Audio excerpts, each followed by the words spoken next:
Hello, everyone, and welcome to the Mindscape podcast. I'm your host, Sean Carroll, and today's episode is going to be one of the more ambitious, mind-bending episodes that we get here on Mindscape, but not because we're doing some esoteric physics or mathematics subject. We're thinking about human beings. Today's guest is Herb Gintis, who originally became well known as an economist, but these days probably better to classify him as a behavioral scientist. Because really, Herb's whole thing, the thing he really wants to get across is there's something called how human beings behave. And we should study and develop theoretical models for that behavior in a rigorous, quantitative, empirically based way. And then whatever we learn about how human beings behave should inform economics, but also psychology, sociology, anthropology, and so forth. These different disciplines might care about different aspects of human behavior, but they should ultimately tell compatible stories about human behavior, right? To me, this is just pushing all my buttons because this is a very poetic naturalist way of looking at human beings. There are different vocabularies for describing them, but they better be, at the end of the day, consistent with each other in some deep sense. So how do you do this? Well, Herb has some ideas about how to do this. Roughly speaking, based on the idea that we need to understand the sense in which human beings are rational. There's this whole story about rational choice theory, which kind of gets a bad name because we think we know what the word rational means, and it doesn't mean that in the sense of rational choice theory. He suggests the name beliefs and preferences as a replacement for rational choice theory, but we're stuck with the name. But the idea is that people have beliefs and preferences. Faced with different situations, they will act in certain ways. We can study those ways using the tools of game theory to understand why they would think that they have incentive for behaving one way rather than another. And then you can use ideas from actual empirical psychological studies as well as biology and evolutionary psychology to think about why people don't maximize their one-shot return in a game they're going to play. Rationality is not completely individualistic in these situations. It's social rationality. So Herb wants to unify all of the human sciences. Like I said, very, very ambitious point of view. I'm not enough of an expert to judge whether he's right, but much of what he says is completely compelling to me, and he's also extremely entertaining and provocative while saying it. So I think this is going to be a popular episode. Buckle up, hold tight, let's go.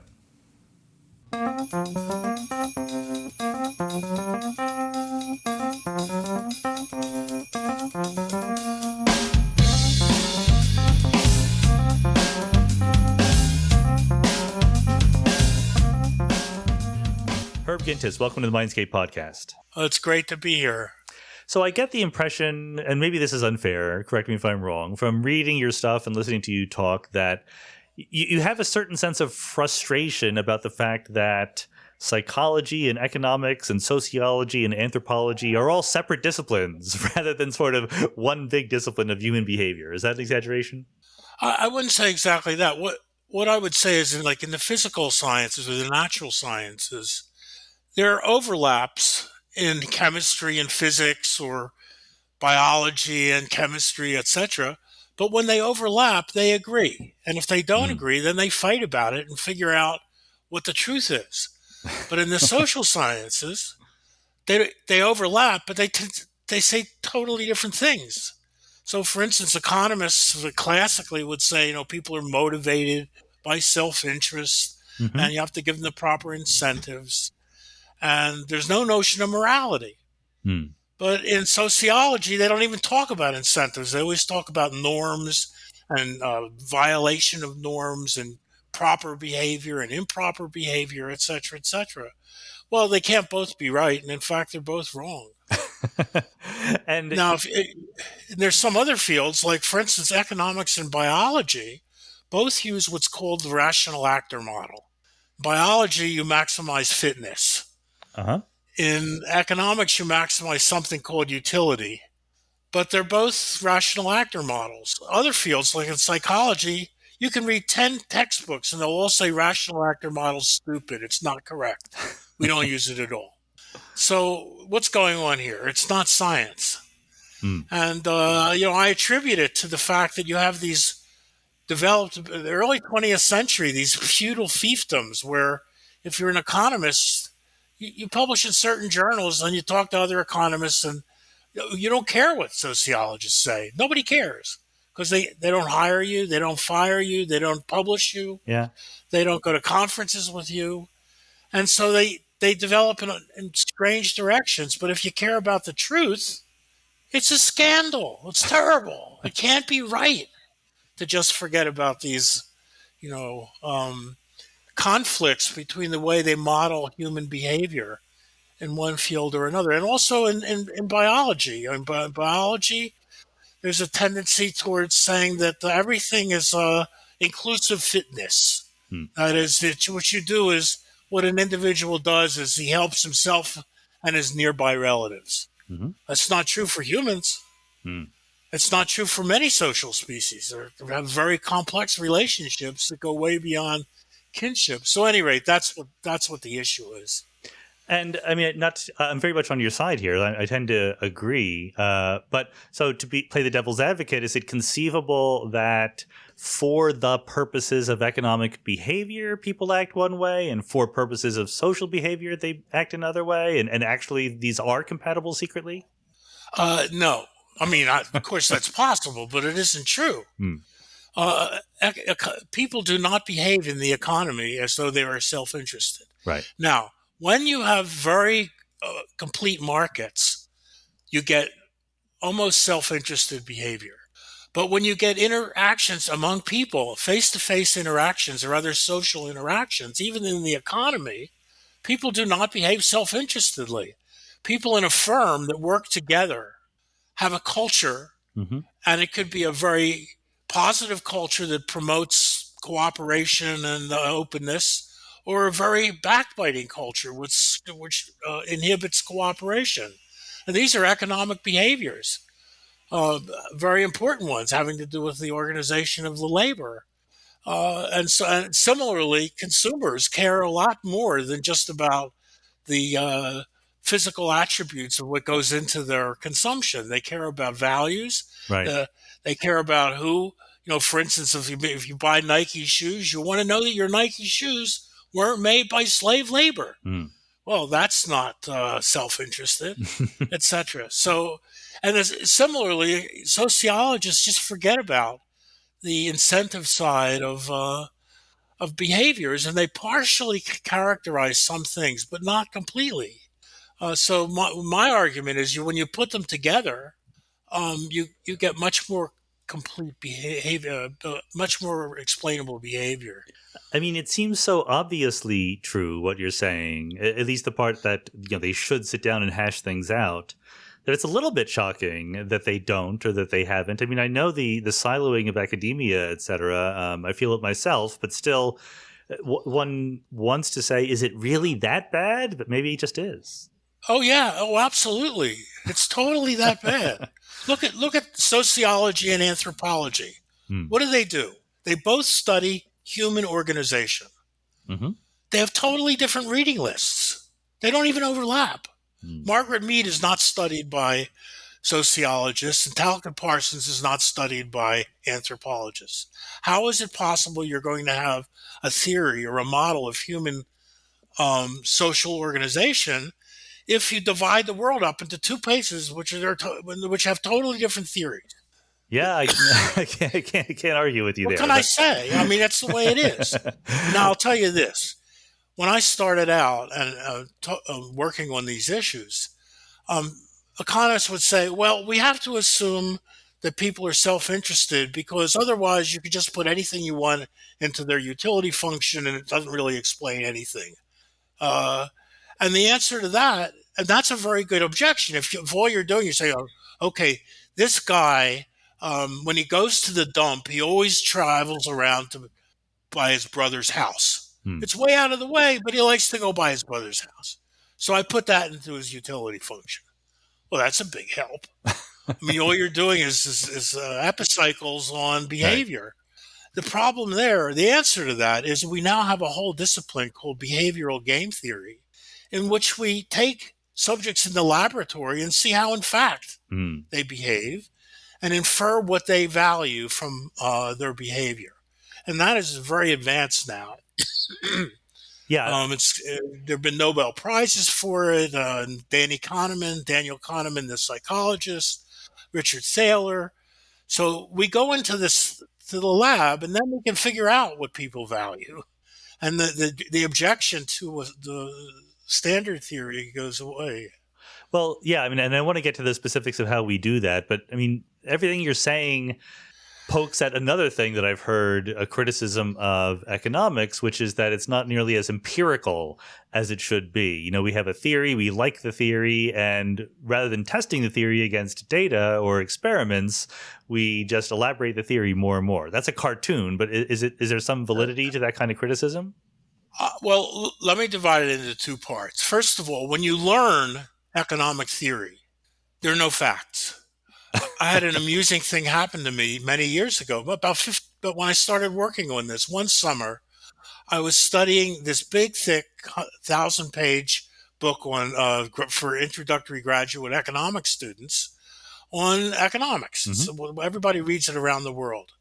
And I was also reading a book on quantum mechanics. Mm. And in the quantum mechanics book, I learned black body radiation problem, Compton scattering, Lamb effect, all sorts of empirical effects that gave rise to the standard model. In the economics book, there wasn't a single empirical fact, not one. 1,000 pages, no facts. And the fact is, what the economists are trying to do is derive human behavior from the concept of rationality. Yeah. What is it rational to do? And you can't do that because there's huge numbers of variables involved, and rationality is important, but it doesn't determine which one you choose.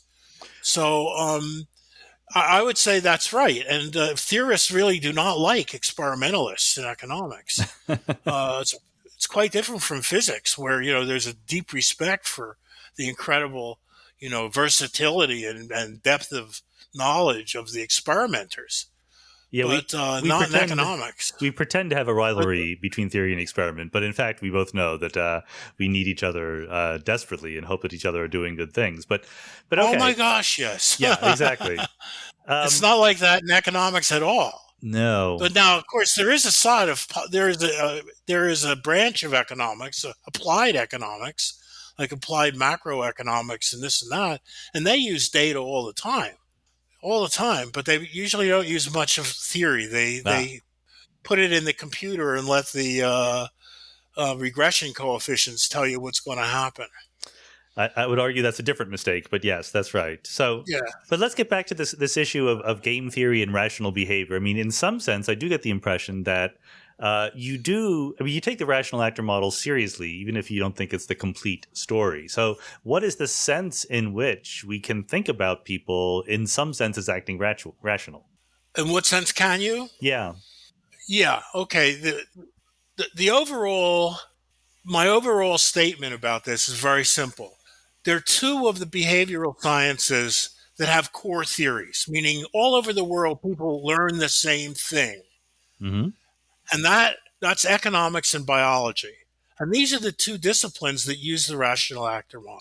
Psychology is all over the place. There's always these new theories, and people hate the old theories, and there's no cumulative development of theory. And similarly, in anthropology, there are waves of popularity of different views, but there's no core theory. So I argue that the rational actor model is exactly what you need in order to have a core theory of animal or human behavior. And the disciplines that ignore that just don't get very far. They end up being voguish and scattered all over the place. And the reason this happened was historical, namely that the rational actor model to use, you have to know some math. You can't just do statistics. You really have to be able to model mathematically the way you do in physics or chemistry or biology. So they try to avoid that. And the people in it all agree that we don't want to use it. The real reason, I think, is it's just hard to do. It's really hard to use the rational actor model in biology and economics. But it's a very important part of the discipline. I was By once the way, there's a wonderful statement I once heard. A psychologist said, he was giving a talk and he said, people aren't rational. No, I'm sorry, people aren't logical, they're psychological. And I thought that was that really sums told the it up. story. Well, yeah. I mean, the joke I heard was that if you don't like math, you go into sociology, and if you don't like emotions, you go into economics. So there Exactly. could be something Exactly. there too. And you learn as a graduate student to make fun of the other discipline.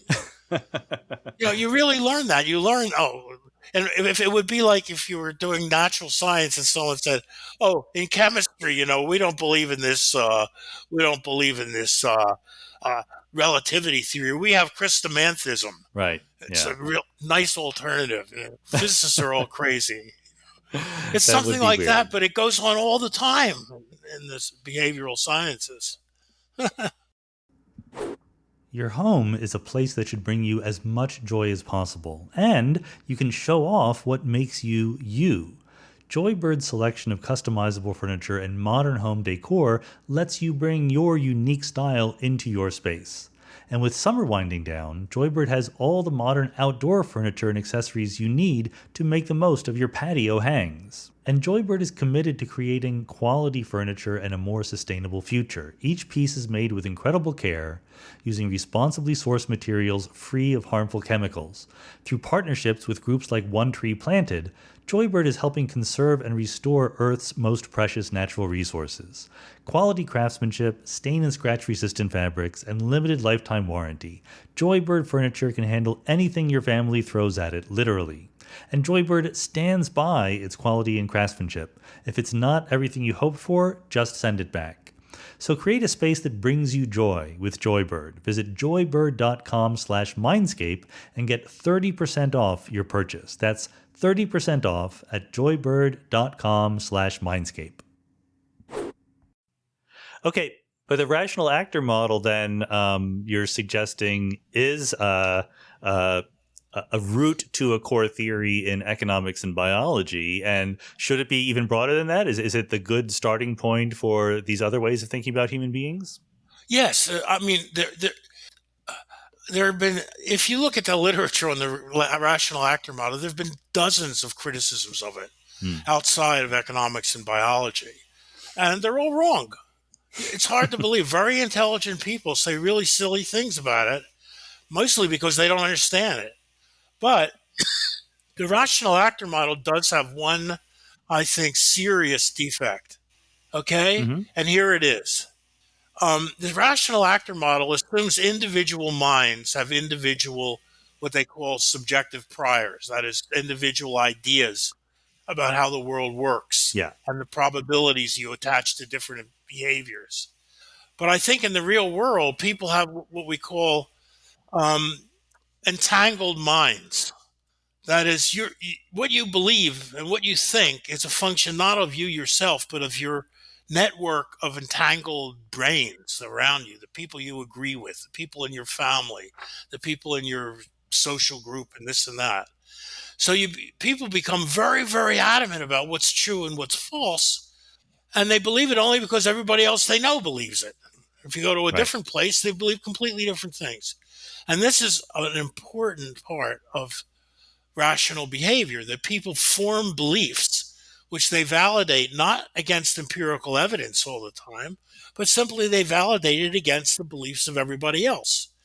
And this is a weakness of the theory, I think, for at least for humans. I don't think it really is that important for any other species. But how do we, I just want to hear in your words how we dismiss the most naive objections to the rational actor model, namely that people do stupid, irrational things all the time. Okay. First of all, this is a very important point. It's a good point bringing up. There's a lot of the word rational means all sorts of different things. But here's there's two meanings that you can give it in economics or in biology or where the rational actor model is. One is called instrumental rationality. That means you have a goal, and being rational means you're choosing the means to get to that goal most efficiently, the fastest, the cheapest, etc. That's called instrumental rationality. Yeah. So, but there's another called formal rationality. An individual is formally rational if his preferences are transitive. What that means is if you prefer A to B and B to C, you prefer A to C. Hmm. That's all there is to it. There's a little bit more to get Bayesianism into it, but very little more. It's basically you prefer A to B, prefer to B to C, then you prefer A to C. And let me give you an example. Hmm. You see a guy fall down in the subway. He fainted. What do? Well, instrumental rationality. Help the guy get up. But that's not what happens. What happens is you say, oh, Jesus, I'm late for work. Let somebody else help him up. I don't want to hurt my shoes. I want to help him up, but I want to get as far away as possible as soon as the guy gets up. Huh. In other words, you have multiple goals. You don't have single goals. And instrumental rationality is irrelevant then. What you need is a formal rationality. Hmm. And that's what I think we use when we say this is how people behave. We don't say they're trying to achieve some goal. We say that they have preferences which are transitive so that we can model them using a mathematical decision theory.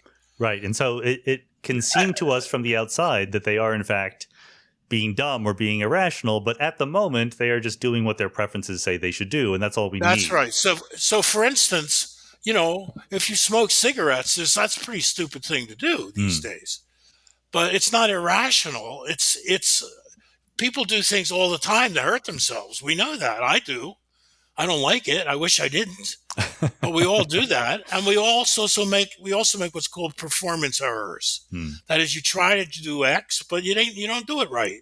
Your logic is a little bit. It's a complicated thing to do. So there are errors all over the place. When someone behaves crazy, you're not sure why. Is it because they really have some underlying rational transitive behavior, or are they just momentarily out of their minds? Who knows? The point is that no one's ever developed anything alternative to the rational actor model that you can use systematically to explain behavior. But that word rational is a little bit overloaded, and that gets us into trouble. I know. I tried to change it. I started saying, I called it, what did I call it? The beliefs and preferences model. I like that. It's not going to catch on, but I get it. I found an acronym for it. But it didn't hold. Yeah. So I say rational. I say what I mean by rational, formal rationality. And by the way, it doesn't mean you're self-interested either. That's the other thing. People think rational means you only care about yourself.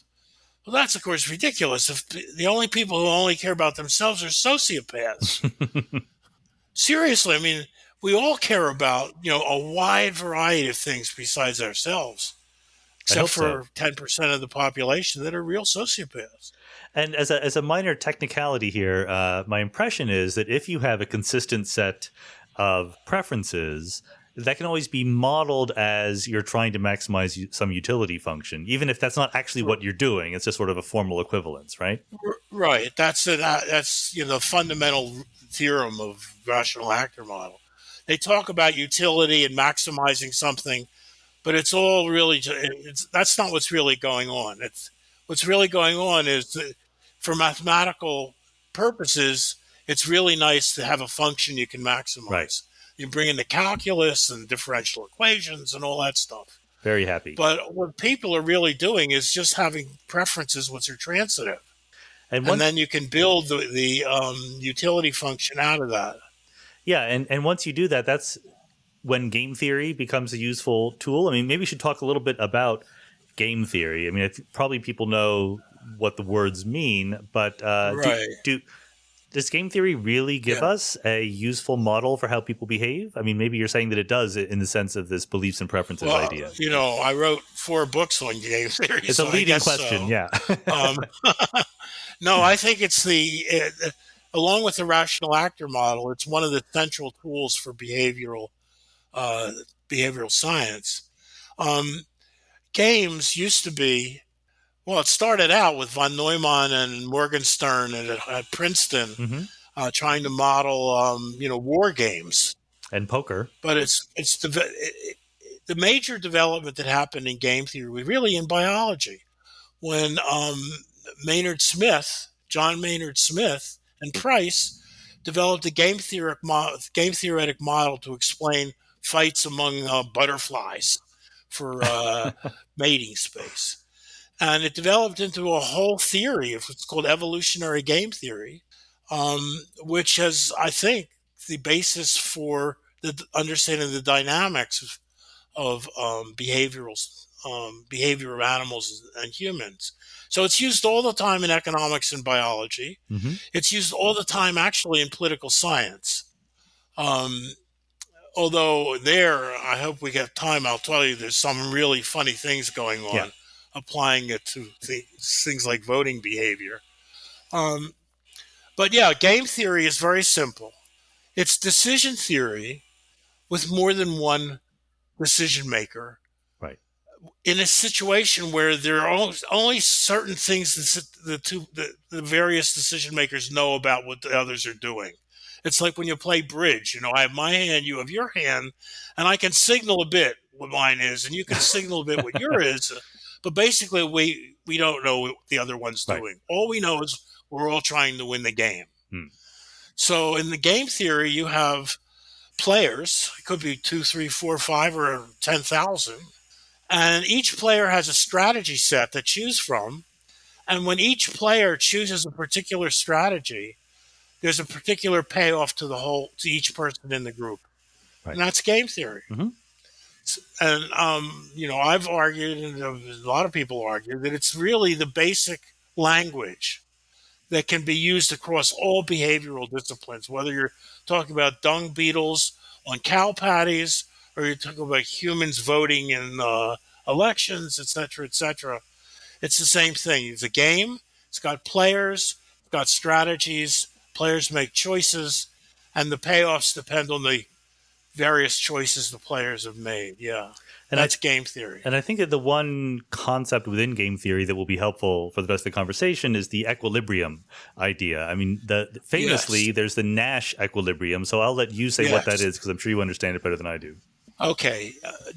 John Nash was this incredibly bright mathematician at Princeton. He had mental problems, which really destroyed him for most of his life.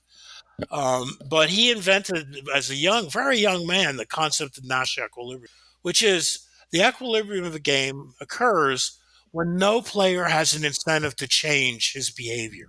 So everybody then plays it, but they're doing the best they can. Mm-hmm. Everybody's doing the best he can do. And that's called an equilibrium because nobody has an incentive to change. Now, when you learn game theory, they tell you something like this, almost always, because I've taught graduate students and I know what they have learned. They say, rational players choose Nash equilibria. Well, that's just false. I'm not going to go through it in detail, but that's absurd. Now, there are articles in the literature that show you clearly the prerequisites for saying that players choose a Nash equilibrium, and they're extremely implausible. So then you say, well, why do you say game theory is so interesting? Oh, by the way, if you want me to give you an example, I will. Have you ever heard of flipping coins? I have. Yes. I flip a coin and you flip a coin. I'm sorry, not flipping coins, flipping fingers. You put out one or two fingers, I put out one or two fingers. Oh, yeah, sure. Good. Right? If we both put out the same number of fingers, you win. If we put out different numbers of fingers, I win. How do you play the game? Well, the Nash equilibrium is you play 50-50. Half the time you put out one, half the time you put out two. That's Nash equilibrium. Problem. If you are playing 50-50, it doesn't matter what I do. I can play all heads or all tails because it doesn't matter what I do. Moreover, you know that it doesn't matter what I do. So there's no reason for you to do 50-50 either. You get it? Yes. When I tell this to my students, they complain to the dean. No, I'm kidding. They don't complain to the dean. But here's the point. Now, here's the very important point. I wrote a whole book on this called Game Theory Evolving. In an evolutionary game where people play the game over and over, and the people who do well get to reproduce more, like in a Darwinian evolutionary sense, then the only equilibria of that dynamical system is a Nash equilibrium of the underlying game. Okay. And that justifies using game theory for in situations where you've had social evolution. Right. Because social evolution will favor people who choose strategies which in the long run lead to a Nash equilibrium of the system. And Okay, so for instance, if you have a whole bunch of people playing one finger, two fingers, throwing fingers, they will evolve towards 50-50. yeah. In any one instance, it doesn't matter what they do. But the people who play 50-50 in the long run do better. Mm-hmm. So they evolve. And what some of the subtleties here are because in various games, various different kinds of payoffs you could get for making choices, there's more than one Nash equilibrium, and you could get stuck because the definition of Nash equilibrium is that no one can unilaterally improve their lot Right. by changing. But if you cooperate, if you're not competing, then in principle, everybody could get a higher payoff, yeah? Well, no, anyway, you said there's two different things. First of all, there can be multiple equilibria. Mm-hmm. Now, some Nash equilibria will never be attained in an evolutionary sense. They're just evolutionarily irrelevant. Other times, there's multiple equilibria, and they have basins of attraction. And if you get into one basin of attraction, you go to one equilibrium.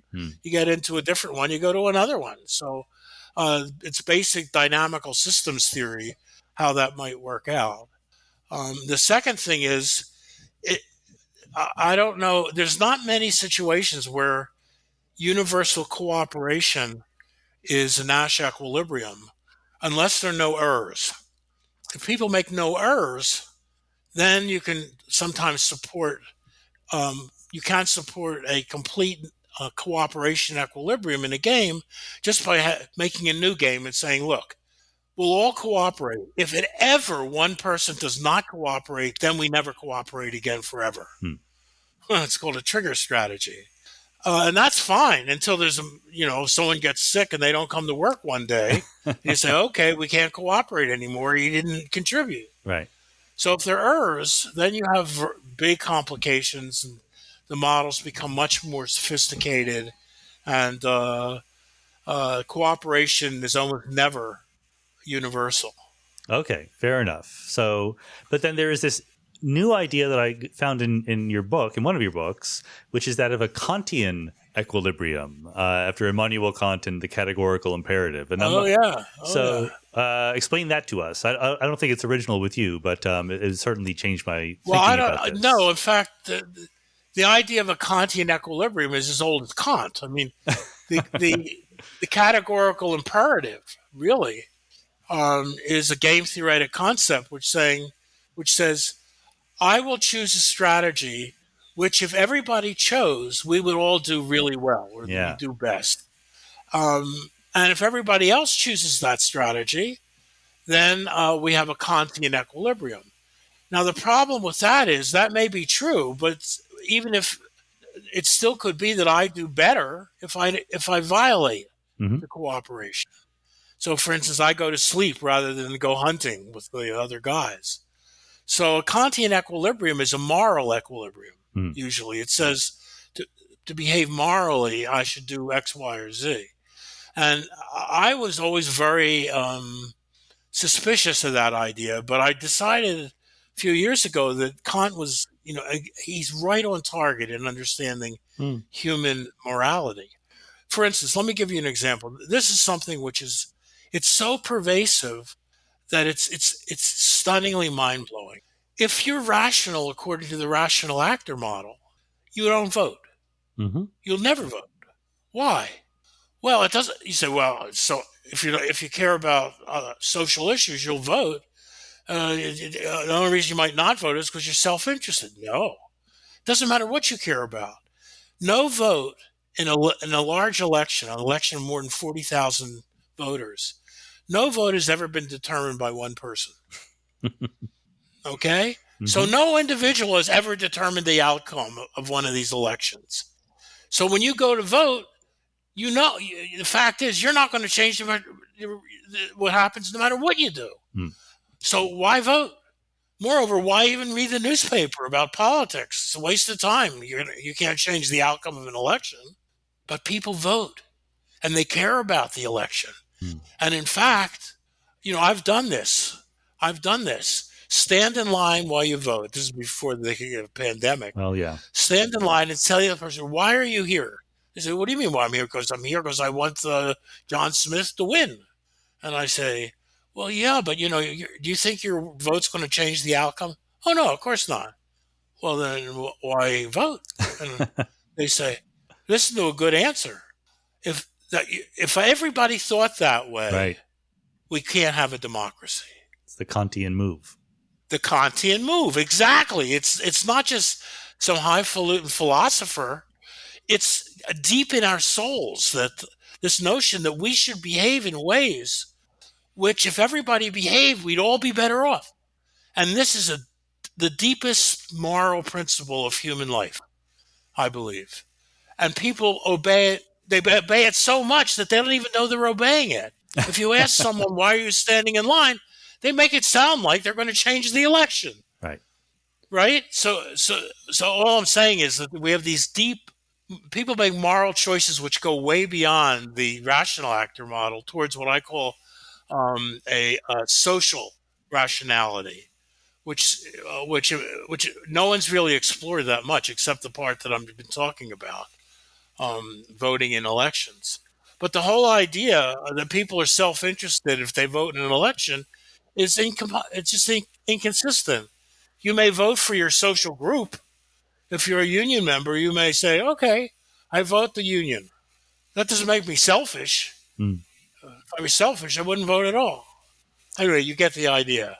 I do. And you mentioned something very provocative along the way there, which is that people do it, and you just gave a sort of justification for why they do it, but the people themselves aren't necessarily good at giving that justification. I mean, I've heard... Are not, excuse me? Are not necessarily good at giving the correct reason why they are doing this thing that they're doing. Of course not. Of course not. Or even, analysts online or in newspapers, when they say go out and vote, they don't really give you the right reason to do it, right? Well, they can. There's no right reason.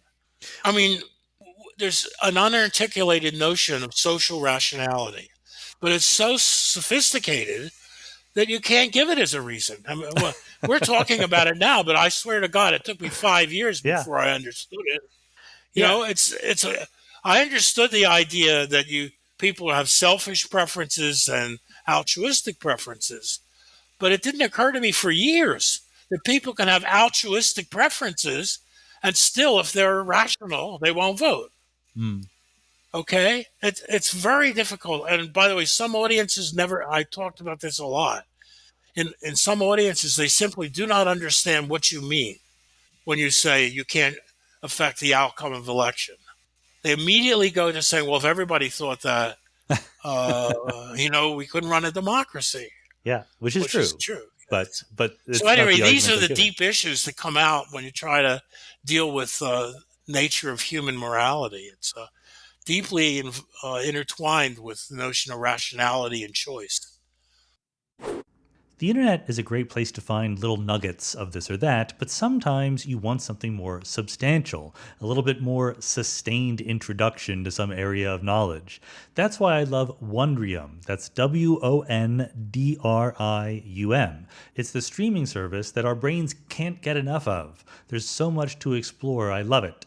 If you're familiar with the Great Courses Plus, then you already know Wondrium. It's the same great service, now bigger and better, with even more hours of video and audio content, fascinating documentaries, helpful how-tos, and answers to every question you've ever had. For example, as a change of pace, I've been enjoying The Real History of Pirates, which is such a fun watch. If you've ever seen movies about pirates or been interested in pirate legends, you'll love learning the truth about pirates. I know you'll love Wondrium, so I put together a special offer for Mindscape listeners, a free month trial of unlimited access. Just go to the special URL wondrium.com/mindscape. That's wondrium.com/mindscape. Think of how much you'll learn in just 1 month. Go to wondrium.com/mindscape. Is it too cheap to attribute this to the fact that we talk and reason as consequentialists, but we act more deontologically in some sense, more rules based? Well, some people, I'm sure that's true of. A lot of people don't talk consequentialist at all. I mean, about politics, no way. The biggest thing about politics, most people are not consequentialists. They think they want to vote for what's right, or they want to happen what's right, and that that could have any kind of consequences. I think people are fundamentally, in many ways, not consequentialist. They don't think in terms of what the consequences are. They think in terms of what's right and what's wrong. Well, yeah, I mean, my own thinking about morality is undergoing a very gradual shift. Way back in the days when I was a kid, I was absolutely a utilitarian, a consequentialist, and just the more I think about it, the more it just doesn't work for a whole bunch of reasons. But I'm not exactly sure what I am. I mean, as a meta-ethicist, I'm a moral constructivist. I think that there's no objective morality out there, that we make it up, but I'm not sure what the best thing to make up is. And my understanding of what you're talking about is not even necessarily a way of saying, here's what the best morality is, but just saying, here's how people actually behave, right? I mean, you're trying to be more descriptive than prescriptive here. Oh, yeah. Well, that's the difference between a philosophical approach to morality, in which people are searching for what is truly moral and what is not, and a behavioral approach, which is just to say, how do people behave? It's really interesting that people actually take morality seriously. I mean, and it's not at all what the philosophers expect. By the way, this is an interesting thing. Now, of course, the philosophers are doing more behavioral game theory, and they understand what's going on. Perhaps I should give you an example of a behavioral game. Would you like that? Yes, please. Okay, maybe you'll do more than one, but the simplest one is called the Dictator Game.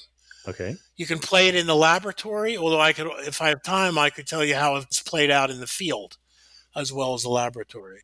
The Dictator Game, there are two players, A and B, and they never see each other. They're in different rooms. They never get together. And the experimenter comes in and tells both of them, I'm giving B $10. B can offer anything he wants to you from 1 to 10. If you accept the offer, we split the money the way he wanted. And if you reject the offer, you both get nothing. Right. I take the $10 back. I remember this one, yeah. Okay, so what does and one of them is called the proposer. He's the one who's going to offer the other one. That's A. And B is the responder. He's going to say yes or no. Now, if both players are self-interested, player A will offer player B $1. Right. And player B will accept it. Why? Because otherwise he loses $1. Why do that? Yeah. And player A says, well, player B is self-interested, so if I offer him $1, he'll take it and I get 9. When you play this game, that has never happened. And we've played it in societies, not only, in Boston, Massachusetts, and in Palo Alto, California. We've played it in the Peruvian jungles, in the Mongolian highlands, in African jungles, etc., etc. Nobody ever plays it that way. The most common offer is half. I'll give you $5. Fair. And if you offer $3 or less, in most societies, people will reject it. Not 100%, but enough so you shouldn't do it. You should offer 5. Now, if you ask a philosopher, what is going on? Okay, what's really going on here? Why did someone reject $3? And the answer is because he's pissed off at the unfairness of the proposer, and he gets more pleasure or satisfaction out of depriving the proposer of $7 than he does about getting $3. And the less the proposer offers, the wider the gap is. If he offered 1, well, I lose 1, but he loses 9. Yeah. So it's retaliation. It's revenge. It's yes, that's what it is. There's another word for it. Retribution. Okay, what's the difference? It's revenge and retaliation. If you ask, I've asked philosophers like at conferences, they don't know what's going to. They say they don't know what's going to happen. They go all over the place on it. What about economists? Okay, so that's an example of how humans are not self-interested. In particular, they like to hurt people who hurt them. What do economists say about this game? What is their prediction? It was by the way, the economists would say $1, Okay. at least the traditional ones. But everybody knows now that this has been done hundreds of times. So everybody knows that there's a concept of fairness, and that's what's going on. There's another game. I'll do this one. It's called it's an honesty game. Mm-hmm. There are 2 players again, A and B, and they can't see each other. They can only communicate as follows. A is given 2 piles, 2 boxes with money in it. And A can look in the boxes and see how much money's in each box. And then A can say to B, either, B, please choose, if you want the most money, choose box 1. Or if you want the most money, choose box 2. And then B can either choose box 1 or box 2. Now, if people are honest, then player A will say, choose the box that has the most money in it. And B will say, well, we're all on it, so I'll choose it. But why should A be honest? It's costless for him to say, choose box B, choose box 2. And then player B rather, should say, well, why should I think he's truthful? He's going to lie. But I don't know he's going to lie because he knows I might think he might go to lie. Like Professor Moriarty and Sherlock Holmes, you can't tell what's right, what's the right statement. So it's a completely indeterminate game. But when you actually play this game, almost always player A tells the truth. As long as the splitting of the money is not too uneven, player A will tell the truth, and player B will assume that player A is telling the truth. And so player A, for telling the truth, loses money. And and knows expects to lose money. There's complications on it, but as you see, people don't like to be dishonest. Yeah. Now, I should say, when you play this game, if the stakes it's not the height of the stakes. It's not how much the stakes are. It's how uneven it is. If it's very uneven, then player 1 gets pissed off and says, well, I'm going to lie. And you get cooperation falling apart. So we play these kind of games all the time. And they show the extent to which people are self-interested versus altruistic, or that to the extent to which they believe honesty is important, etc. Well, and surely a lot of this is because human beings in the real world interact many, many, many times with many people and develop senses of fairness and expectations. And even when you put them in these isolated psychological tests, they're still going to bring those external ways of thinking to bear, right? That's exactly right. I mean, I had a large project. It was funded by the MacArthur Foundation some years ago. And we have 16 anthropologists go to their countries that they work in around the world and play things like the Dictator Game and the Ultimate Game and the Honesty Game, etc. And when the results came back, I was putting them together, the result was that people take their values from their society, whatever they are, and they take them into the laboratory, even in conditions of complete anonymity. No one will ever find out, and they behave in the same ways as they do in their societies.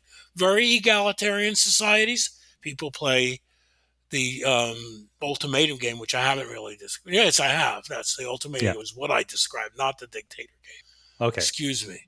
I described the ultimatum game, not the Dictator Game, from the very beginning. Okay. and it was a shocker to me. It reminded me of the old sociologist, the brilliant sociologist Talcott Parsons, who said the values really matter. Mm. Values do really matter. Um, Really, I mean, there's societies where, for instance, people do cooperative hunting, like, for instance, the La Malera in the Pacific, who hunt whales. They Hmm. hunt together in a big boat, and they split it up in a very egalitarian way. When they play the game, they do what's called hyper fair offers. Mm. Player A, when he gets $10, he offers the other guy $8. And if he offers him too much, the other guy rejects it. Can you believe that? Why? No Okay, American would here's do why. that. You ask him, why did you reject $7 in the ultimatum game? Well, he thinks he's a big shot. He's going to give me money now. He's come into some Ah. money. It's going to make me feel so bad, humiliated. Screw him. So you get all sorts of behaviors that express the variety of human morality. And so, I mean, again, it's a completely convincing case, I think, that human behavior can be thought of as rational in this sense of beliefs and preferences, but the rationality is not purely self-interested. There is this social rationality aspect. So let's then ask, why is that the case, right? I mean, let's get into the issue of how we evolved these particular sets of behaviors. Yeah. Boy, you ask hard questions, don't you there? You wrote the book. I'm just kidding. Well, one thing that I should say from the beginning is I not only believe you have to integrate the behavioral sciences better, that is, so where they overlap, they agree. People should know more of the other sciences. So, for instance, over the years, I've taken it upon myself to learn all of these disciplines. Hmm. I mean, I'm an old man now. I've learned a lot of disciplines, including anthropology. So, for instance, I have a long article on the evolution of human socio-political systems. It was a lead article in Current Anthropology a couple of years ago. And so I went through exactly this question. Now, it's a very difficult question, but the point is that it's a long story, I think, but I think I worked some of it out. The first thing you have to understand, I think, is this. The common ancestor of all the primate species was almost certainly a multi-male, multi-female group in which you had promiscuous relations, no pond bearing, all males, females were accessible to all females, or at least random parts thereof, and male hierarchy that is run by an alpha male, just like chimpanzees are today. Hmm. But when humans came along, the split between hominids and the other primates, um, the humans had to cooperate a lot more because they were doing cooperative hunting, and they developed tools. Now, what tools? The throwing tools. They had bats and balls, and not arrows. That came 20,000 years later or more, much more. Um, and when they became very good at using these tools, you couldn't support a hierarchy anymore. Hmm. You couldn't have an alpha male take over because he's the strongest, because when he goes to sleep, you can kill him. I know it sounds silly, but think about it. Chimpanzees can't throw, Really? or they can, but they can't hit anything when they throw. And when they fight with their hands. They don't fight with any tools of any kind or weapons. Okay. And it takes a very long time for even 3 chimpanzees to kill a 4th one. But once you get an accurate weapon, you can kill a guy in his sleep. So you can't maintain a hierarchy based on power. And human societies move towards cooperative leadership. It's called reverse hierarchy by Chris Bohm, who's worked on this anthropologically. That is, people choose their leaders, and they choose their leaders according to their ability to promote the values and the fitness of members of the group. But once you do that, then you move towards having language. because people have to make promises to each other. And you have the whole development of the vocal system of humans, which, by the way, is not just cognitive. It's not just you got a big brain. It's you have incredible musculature. Right. You have a larynx, which allows you to speak, etc. So the upshot of this is there's a lot of cooperation in small scale hunter gatherer societies. They're not run hierarchically, they're run democratically. Um, and in that situation, there's a huge benefit to cooperation, which pays off for the individual because they're rewarded by other members of the group when they behave in a cooperative way, and they're ostracized when they behave in an uncooperative way. If you want to read about this, go to my website and look at some of the references. Hmm. But I think that's really it. Human society is very, very, very singular compared to, I think, other social species in that regard. So, to dramatically oversimplify, you're saying that the invention of weapons led to the invention of language. Yeah. Oh, yeah.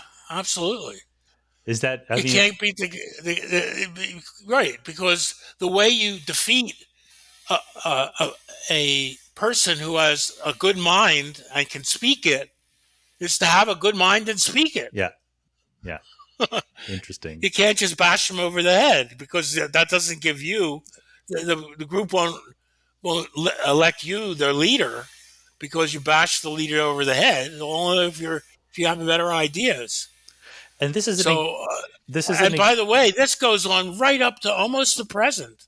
The foot soldier. People talk about who wins wars. Well, the answer is foot soldiers win wars. It's such a shame the United States lost in Vietnam. It lost in Iraq. Right today, as we're speaking, literally, it lost in Afghanistan. In all cases, it's not the atom bombs and the big bombers and the tanks. It's the foot soldier. Okay? So these weapons, the democratic weapons, have been a very important source of basically democratic success. That is, in the Second World War, the cavalry's lost, and they lost out to the foot soldiers with small caliber weapons, and that gave rise to a strong push for democracy after the First World War. Anyway, yeah, I think weapons are very important. Well, and this is an example, especially because, as you mentioned, we had to literally change the biology of our larynx and our vocal cords and so forth. So this is an example of gene culture coevolution, right? I mean, one of the emphases that you get from your book is some kind of evolutionary psychology plays an important role here, right? Right. No, it's very when you really think about it, it's very dramatic. The idea that, notice first, the reason that chimpanzees can't speak is not because they're stupid. They can't produce the sounds. Chimpanzees can go, they can make about 6 or 7 sounds, but they don't have the muscles in the tongue and in the cheeks, and they don't have the larynx low in the throat that allows them to articulate the way that humans can. And that could only have developed because people who could communicate that way were valued and were given more opportunities to have offspring who had also those characteristics. So when people say language is because people have big brains, that's just not right. Yeah. People have language because of gene culture evolution. And here's how it goes. You have a little bit of communication, and people care a lot about it because they need to communicate to figure out where to go to find the next profitable location for hunting and gathering. And so they reward people who have a little bit of ability to communicate. That gives rise to genetic changes that make people more capable of communicating verbally. And that leads to more cultural dependency because people use communication more in their deliberations. And so you have a circle of genes affect culture, and then the culture promotes more genetic behavior. Yeah. This is only true in humans, really, because humans really have cumulative culture. Hmm. That is where, from one generation to the next, you maintain a body of knowledge and pass it on. In animals have culture, but they don't have very much cumulative culture. If birds learn how to open milk bottles, one generation learns how to do it. After a while, they forget. It goes away. It's not cumulative. Yeah, from a physics jargon perspective, this invention of cumulative culture was absolutely a phase transition, right? In how not only how we behave, but how we evolve for the reasons you just mentioned. I mean, it's very tangible differences in how our genomes evolve over time. That's right. Exactly. But it does also get us into yet another hot button issue, which you have to talk about, which is the group selection controversy. As you already mentioned a while ago, there's this sort of standard belief in certain corners of evolutionary biology of inclusive fitness. I would sacrifice my life for, 2 siblings or 4 cousins or whatever. But the idea that there are groups that are attached to each other in evolutionary ways without necessarily being kin is a controversial one. Right. Well, I've written a lot about this, and I have a lot of supporters in the biology community, including E.O. Wilson and Martin Novak and other people. And it's a very ideological dispute, and a lot of population biologists are pure inclusive fitness supporters, and they're wrong. I mean, it's just wrong. But I'll tell you what's really going on. What's really going on is there's this guy, William Hamilton, who is a brilliant biologist, and I loved his work, and I love his work, who developed the concept of inclusive fitness, which says we shouldn't just be self-interested. We should try to promote our genes wherever they are in other people. So we should help. We should help relatives, and that's what you said, Sean. Right. Problem is this: the model that he built to show this is a single locus model. Okay, that is, you have a genome. Your genome has 23 chromosomes, and there are all sorts of genes all over it. His theory is what happens exactly at one locus of one chromosome and one gene at that locus. Yeah. It's not about all of the loci, it's about single ones. Now, the problem is this. What they say in the literature is, we'll assume that it's additive across genes. That is, genes don't affect each other, but they each follow the same inclusive fitness rule. That is, act so as to maximize your relatives at that locus. But the problem is that different loci have different interests. So I may benefit by helping you at a different locus, or I may benefit by suppressing you. Suppose at locus A, you're producing a poison that hurts. It helps you as your gene, but it hurts the rest of the genome. Yep. Well, the rest of the genome is going to develop mutations to suppress that gene. Conclusion. That's why we have what are called mesomorphs. That is, multi-genetic organisms, because the genes affect each other. They're not there side by side. They're affecting each other. Right. And when they affect each other, inclusive fitness no longer works. Now, I can say this.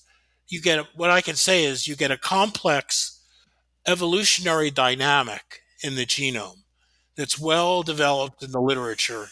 You can read. If people are interested, go to my website and look up sociobiology and look at the various entries on inclusive fitness.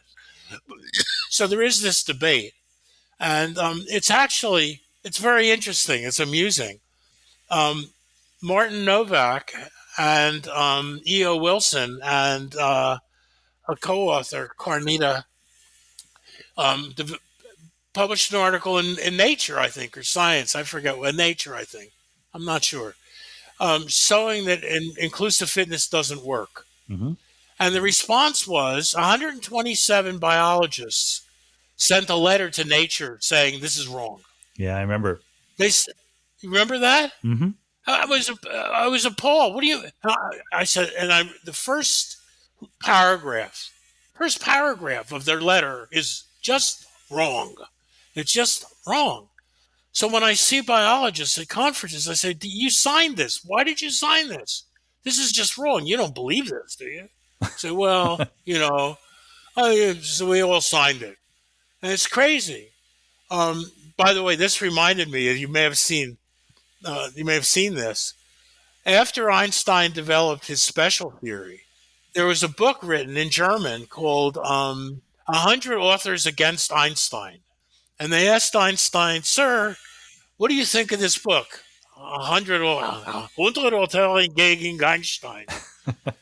And he said, "Well, if I'm wrong, one would be enough." You ever heard that? I have. But I mean, just to be fair to the 100 authors here, I mean, what was the argument against the Wilson and Novak and Tarnita, I think, paper?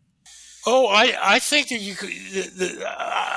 Some of the arguments were, I think, correct, and I don't think their article was the last word on it. I think my article is the last word on it.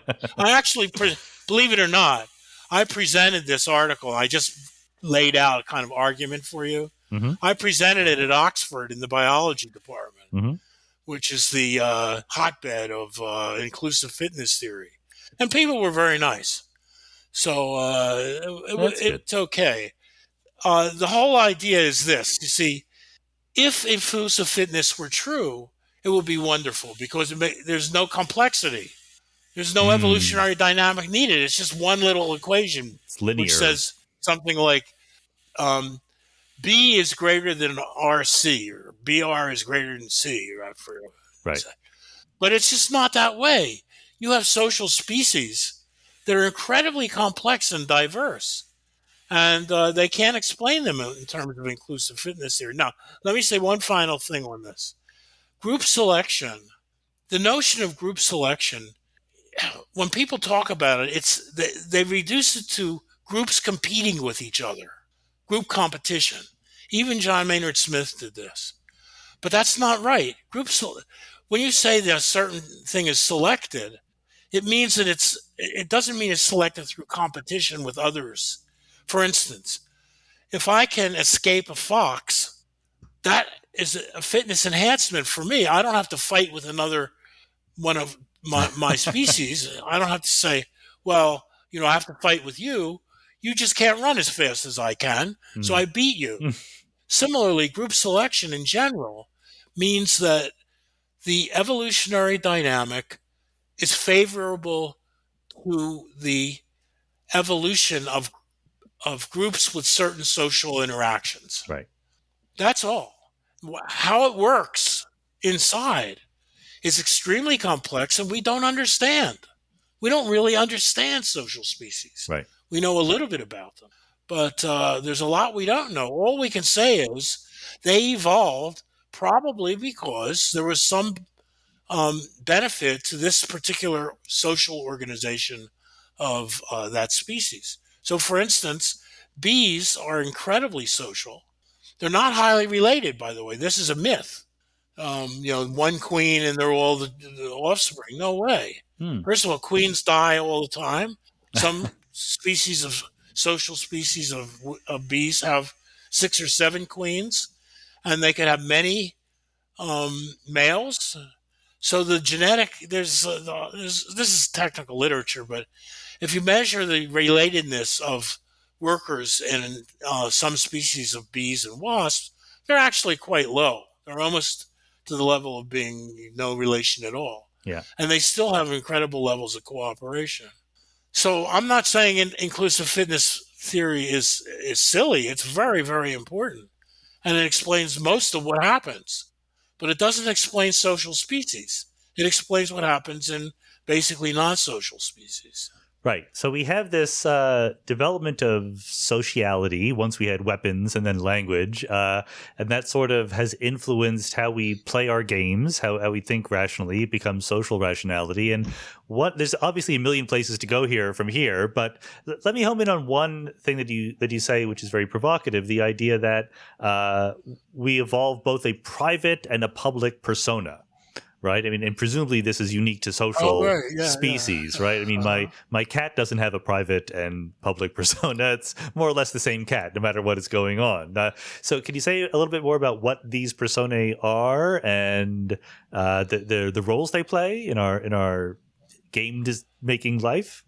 Yeah, by a private persona, I mean, in daily life, we go around doing our business without great concerns for how the whole society works, what the rules of the game are, how I relate to the larger public, etc. You know, what we're doing now is my private persona. I'm just talking to you about stuff, and you're gonna, put it on the air and Good. this and that. It's going to go public. I hope you Public, know.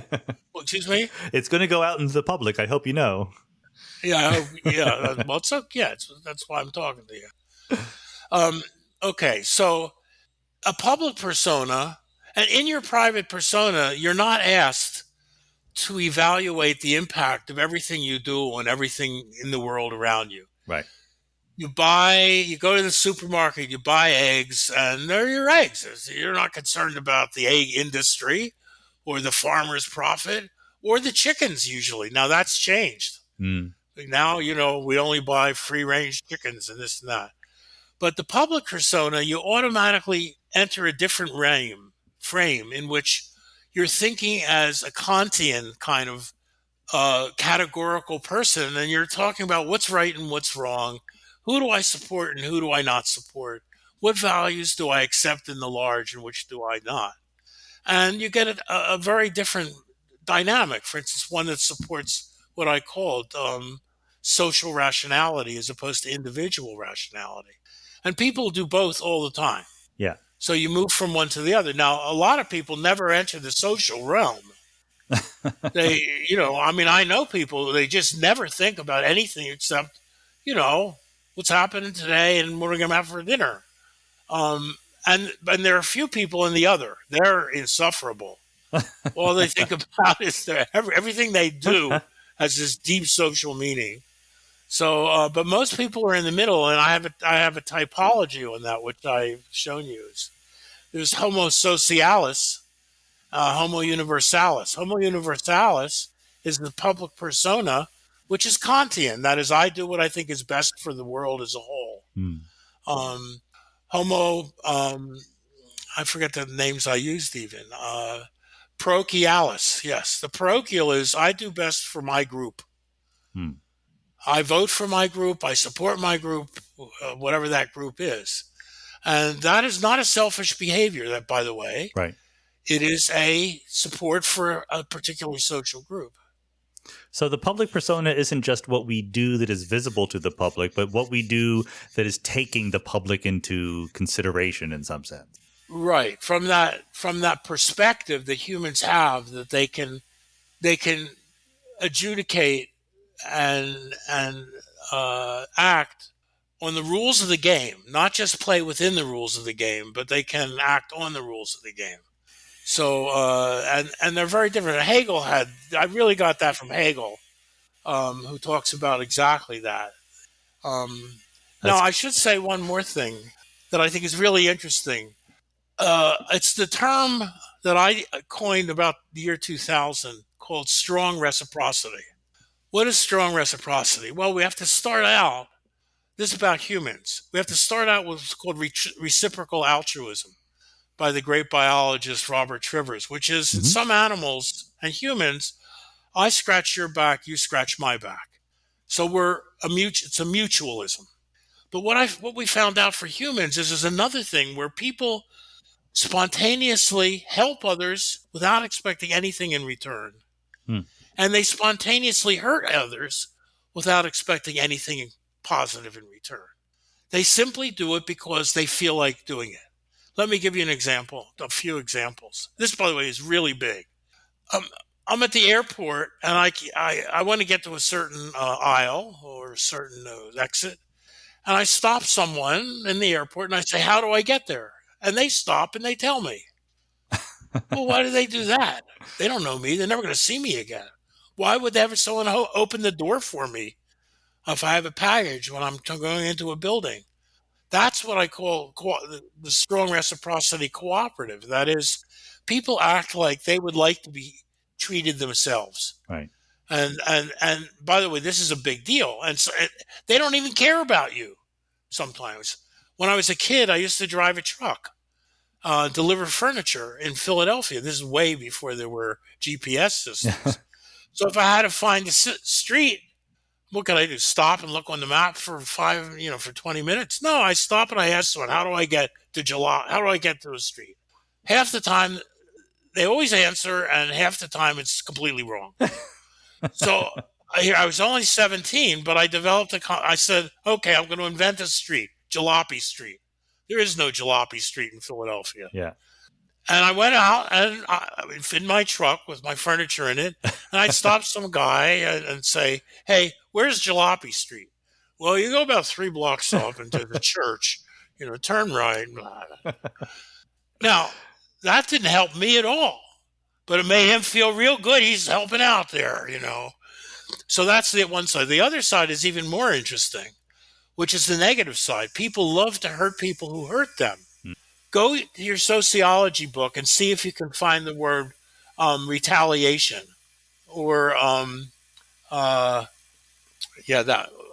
or vengeance in the index of your sociology book. It's not there. It's treated as a what do you call it? It's treated as an abnormal behavior to want vengeance and retaliation. But it's one of the basic human behaviors. We do it all the time. People love to hurt people who hurt them. I remember, well, of course, we do a lot of experiments to show this, and this is really what's going on in the ultimatum game, where a guy rejects a positive offer. He gets pleasure out of hurting the other guy who he thought wasn't dealing with him fairly. Yeah. And this is extreme. So I used to tell my students, look, there are 2 kinds of movies. There are love movies and there are revenge movies. The love movies, we all know love is human and we love each other. The revenge movies, the guy like Arnold Schwarzenegger his family gets hurt in the beginning, and the rest of the movie goes around killing everybody in sight. And you come out of the movie and you say, oh, that was really interesting. I feel really good about that movie. People love to reciprocate evil with no gain in mind. And the thing that's important about that is that this is a major reason you have social stability. It's not governments. No, humans didn't have governments until a few thousand years ago. There were no governments. There were no jails. Hunter-gatherer societies, all they could do is punish you or ostracize you. And there were no judges. There were no policemen. So strong reciprocity is what kept things going. People helped those that they thought were being nice and hurt those who were not being nice. Again, this is human behavior that we discover in the laboratory that really nobody ever talked about. Right. I got the notion because of an experimentalist who's a wonderful experimentalist, Ernst Fehr, in Zurich. But so this is what we do. We play games in the laboratory or in the field. So, for instance, the ultimatum game. People said about the ultimatum game, okay, who cares about $10? So it's a little bit of money. Okay, let's go to a society, a poor society, get farmers who make about $300 a month and play the ultimatum game for $900 or $1,000. There, you'll see whether they accept it. You know what happens? It's nothing different. They still reject they'll reject a month's wages. Wow. Well, I mean, this is clear that you've already made this connection, but let's just draw it out because it's so important. Because what you're getting at is the idea that these kinds of socially motivated behaviors, even taken and abstracted outside of an explicitly social context, can be derived or thought of starting from these principles of some kind of rationality played out by a game theory, right? I think that probably a lot of people have this idea that once you start talking about rational actors in game theory, you're going to end up with selfishness and individuality and but you're getting from there to social behavior in a very connected, entangled kind of way. Whoa, absolutely. That's the beginning when Darwin did his stuff. People said, "Oh, it's nature tooth and red and tooth and claw. It's all about Mm, competition." But for the past 100 years, almost, it's been about cooperation. That's what really works well. And Sam Bowles and I, one of my co-authors, we wrote a book called "The Cooperative Species," mm, a cooperative species, and explaining how human cooperation evolved. Now, part of that is cooperation evolves because hunter-gatherer groups make war against each other. And to make war, you have to cooperate. Non-social species do not make war. right. Only social species can make war, like, ants or Hmm. humans.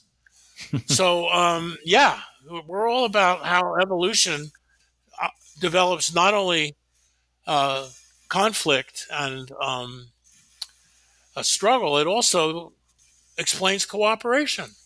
Well, maybe this is a good place to give you the final question, the final issue, anyway, to talk about. Because I always say it's the final question, but then follow up sometimes happens. So the final thing to talk about, I'll give you a softball. I'll give you an easy question.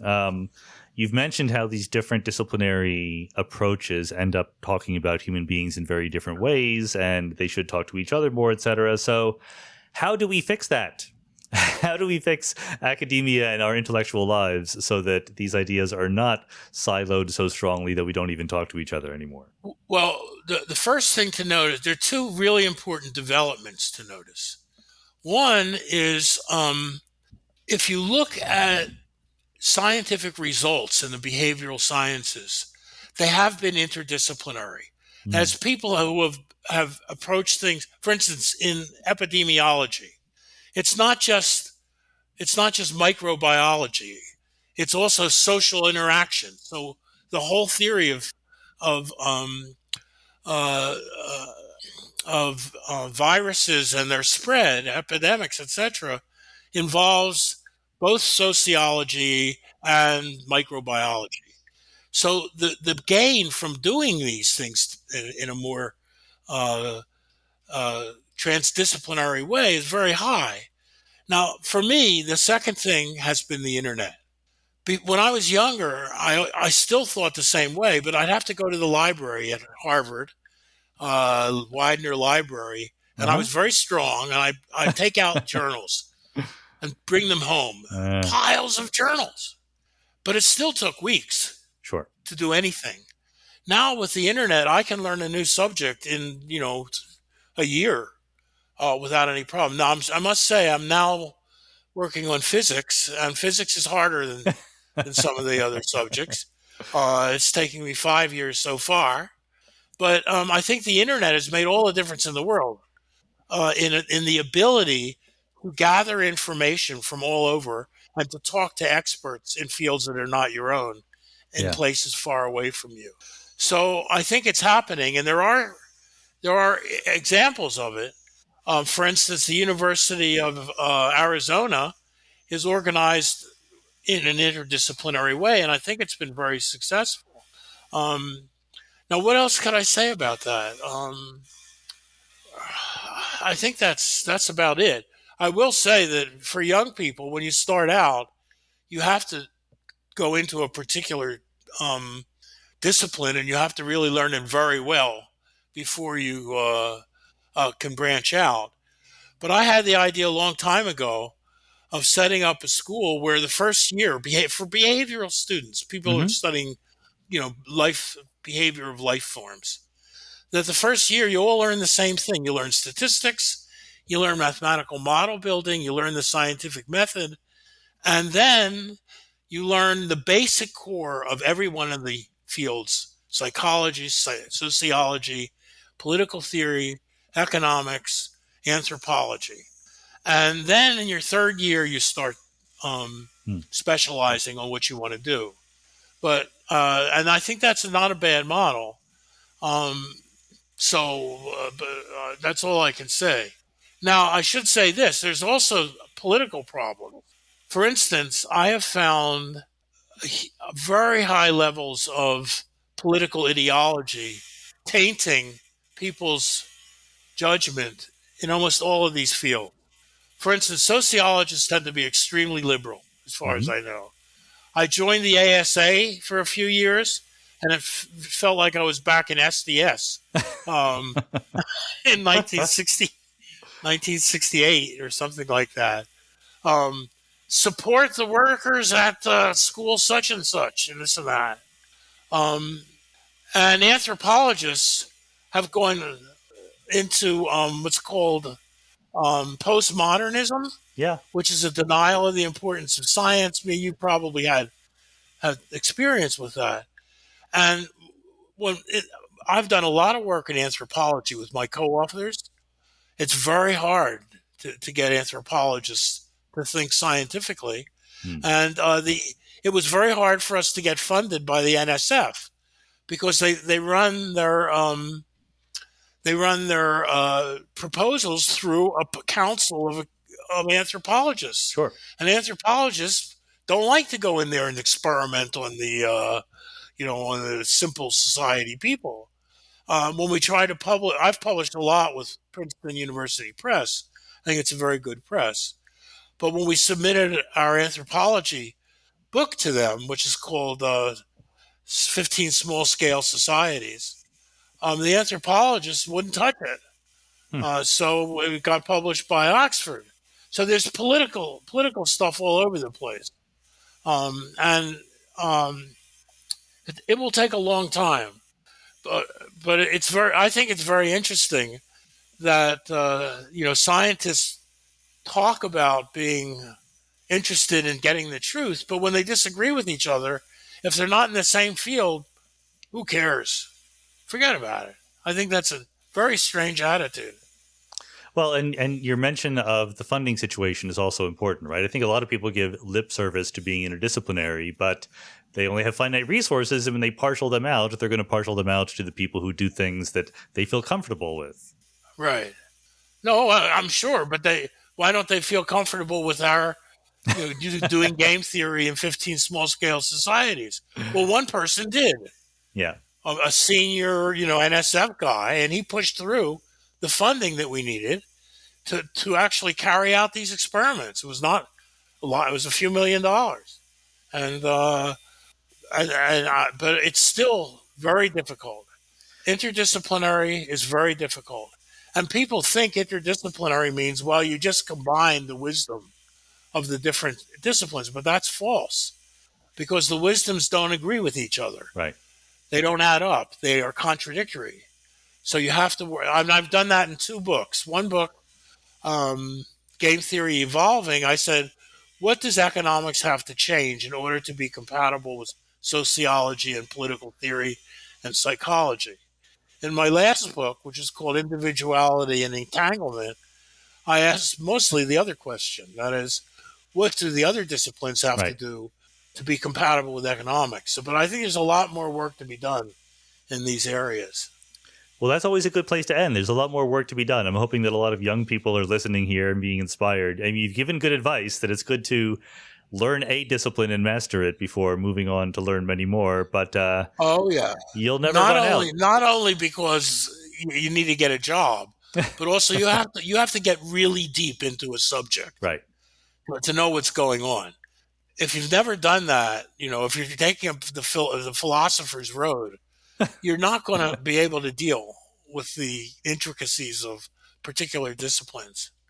You need the Sitzfleisch of working out one particular one. I'm tempted to defend the philosophers here because they get into the nitty gritty of their own individual issues more than any other field that I know about. Oh, I know. But I read a lot of philosophy of physics, and I think a lot of people are very, very good at it. But I must say, I rather spend my time learning the standard model fair than enough. I cannot. reading more philosophy. Cannot argue with that. Okay, so Herb Gintis, thanks so much for being on the Mindscape podcast. This is a very eye-opening, thought-provoking conversation. Okay, it was been fun. Thanks, John.